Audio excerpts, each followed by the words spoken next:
بسم اللہ الرحمن الرحیم۔ یہ بھائی صاحب نے جو مجھے لکھ کے دیا ہے نا پرچہ، اس میں دو چیزیں مجھے بڑی عجیب لگی ہیں۔ پہلی یہ ہے کہ رشتے کی وجہ سے پریشان ہیں جی، دعا کریں اللہ رشتے اچھے عطا فرما دے۔ وہ اچھے رشتے کون سے ہوتے ہیں؟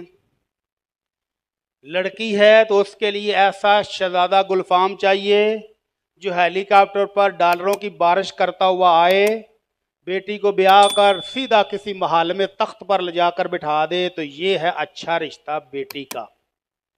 اور بیٹے کے لیے اچھا رشتہ کون سا ہے؟ کہ جو منگنی پر آئیں تو ڈائمنڈ کی 2-3 مندریاں ڈال کے جائیں، دن کرنے آئیں تو ہار سٹ لے کے آئیں، اور شادی پر آئیں تو پجارو تو کم از کم لے کر آئیں نا، تو پھر ہویا نا اچھا رشتہ۔ ورنہ وہ تھلے تھلے تو کوئی رشتہ اچھا تو نہیں نہ ہوندا۔ کی خیال ہے؟ ہر والدین صرف اسی وجہ سے پریشان ہیں۔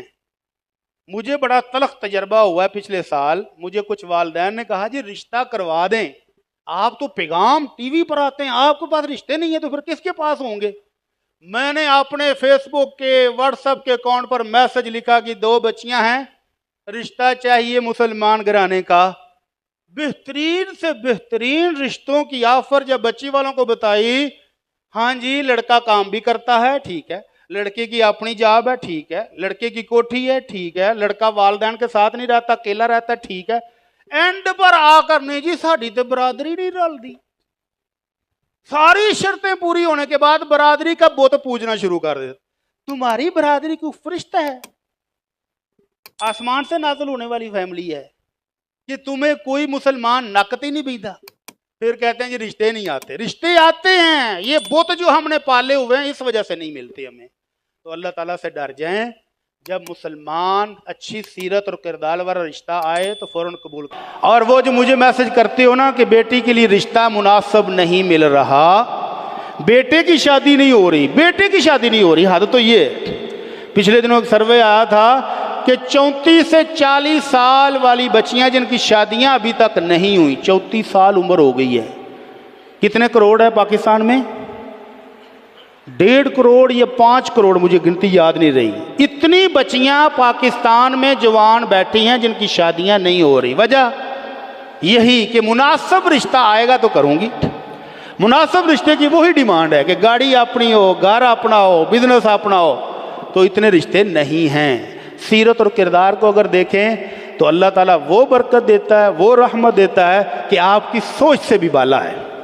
اپنے وقت کے ایک علامہ صاحب، ان کے پاس ان کا ایک مریض بیٹھا ہے کہ اتنے میں ایک خاتون آ گئی پردے میں آ کر، حضرت صاحب آپ نے مجھے بلایا تھا؟ جی بیٹا میں نے بلایا تھا آپ کو۔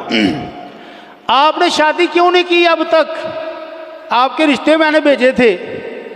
تو بیٹی کی ڈیمانڈ بھی سن لیں، بیٹیاں ایسی بھی ہوتی ہیں دنیا میں۔ بیٹی کہتی ہے حضرت صاحب آپ نے جو رشتہ بھیجا تھا خوبصورت بھی ہے، مالدار بھی ہے، بزنس اس کا اپنا ہے، گھر اس کا اپنا ہے، نوکر چاکر، دنیا کی ہر چیز موجود ہے، تو پھر پتر کیوں نہیں وہ کیتا ہے انہوں نے کہا؟ کہنے لگی علامہ صاحب میری خواہش یہ ہے کہ میرا دلہا ایسا ہو کہ مجھے ہاتھ سے پکڑ کر جنت لے جائے، دیندار ہو، اس کے گھر میں رہتے ہوئے مجھے اللہ کی یاد کرنے میں مشکل نہ آئے، نماز پڑھنے میں مشکل نہ ہو، قرآن پڑھنے میں مشکل نہ ہو۔ مجھے ایسا رشتہ چاہیے کہ جو خامد خود بھی جنت میں جانے والا ہو اور مجھے بھی ہاتھ سے پکڑ کر جنت لے جائے، اس کے علاوہ میری کوئی ڈیمانڈ نہیں ہے۔ تو وہ علامہ صاحب کی خدمت میں جو بزرگ بیٹھے تھے انہوں نے کہا حضرت صاحب ایک عرصے سے میں بھی ایک ایسی ہی بیوی کی تلاش میں ہوں جو مجھے ہاتھ سے پکڑ کر جنت میں لے جائے۔ اور اس بیٹی نے دوسری خواہش بتائی کہ مجھے خامد ایسا چاہیے کہ جو مجھے ہاتھ سے پکڑ کر جنت لے جائے، اور اگر اللہ اولاد دے تو اولاد ایسی دے کہ جو ان تاتاریوں سے اللہ کا گھر بیت المقدس کو آزاد کرا لے۔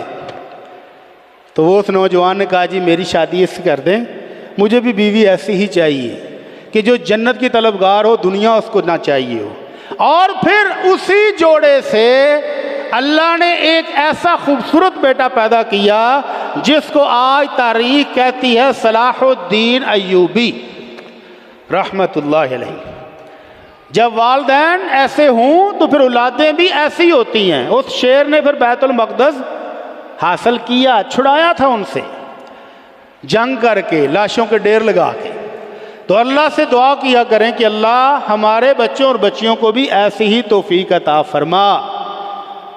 شادیوں کے موقع پر میں کئی شادیوں میں خود گواہ ہوں کہ حق مہر پر جا کر لڑائی ہو جاتی ہے۔ لڑکی والے کہتے ہیں اتنا، لڑکے والے کہتے ہیں اتنا، لڑائی ہو جاتی حق مہر پر۔ اور ایک شادی پر ایسا بھی ہوا ہے جناب علی، ایسے لوگ بھی دنیا میں ہیں۔ ہم بیٹھے تھے مسجد میں، نکاح نامہ فارم پھول کر رہے تھے، حق مہر کی باری آئی تو لڑکی کے والد نے کہا جی بچی بھی مسجد کے فلاں اجرے میں موجود ہے، حق مہر مجھ سے نہیں بچی سے پوچھ لو بچی کیا کہتی ہے۔ ہوتا نا جی، ابا جی دسن گے، دادا جی دسن گے، نانا جی دسن گے، نہیں، بیٹی کا حق ہے، اس سے پوچھ لو کہ وہ حق مہر کیا چاہتی ہے، میں نہیں بتا رہا۔ تو فارم بھیجا، بچے گئے، اس کے بھائی گئے، پوچھ کر آ کر انہوں نے کہا ہماری بہن